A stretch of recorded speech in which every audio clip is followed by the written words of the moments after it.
ទុនលេវៃគូលីសូអូនជ្រៀងរៀបរាប់ប្រាប់អ្នកស្វាយរៀងថាបងមិនទៀងភ្លេចអស់សន្យាអានខ្លួននេះស្ទើរកំរិតបញ្ញាលោមឲ្យអូនវាចាលក់លើយផ្លែផ្កាឲ្យអូនលងស្នេហ៍នឹកកាលបញ្ជុំជួបមុំមាឆ្អិនព្រៃឆ្នាំអ្នកជាកាន់សិនបងនឹងមាឆ្អិនធ្លោស្បត់សាច់ចាថាដល់កាក់ខិននឹងរៀបការពីលជន់រងចាំការស្លារើខំចិនដាព្រូបងបត់ស្នេហ៍បងអ៊ំគូគួរឈើរីដៃបងសានស្រណោះណាស់ថ្លៃព្រមដេកនិស័យបានត្រឹមសងសាអោអ្នកស្វាយរៀងជាងឌីលចុះណារូបខ្ញុំបំពេញសន្យា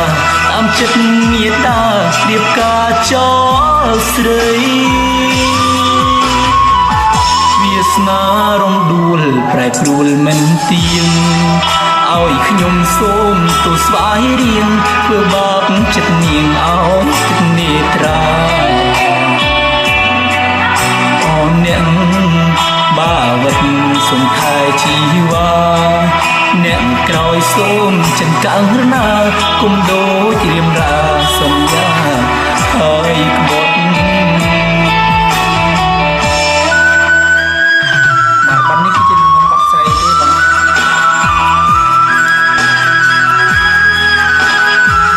ពេលសោកតទៅស្រីទៅ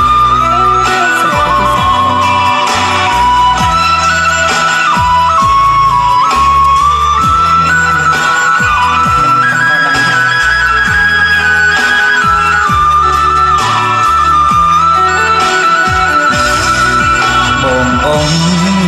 ទូកមួនឈើរីដៃបងសែនស្រណោះណាស់ថ្លៃព្រមដេកនិស័យបានត្រឹមសងសាអោអ្នកស្វាយរៀងជាងឌីលចុះណារូបខ្ញុំបំពេញសន្យាតាមចិត្តមេត្តារៀបការចោ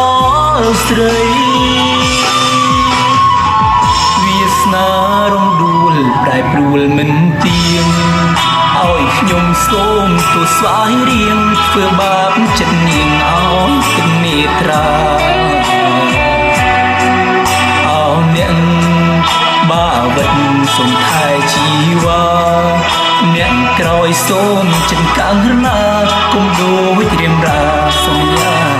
ហើយក្ប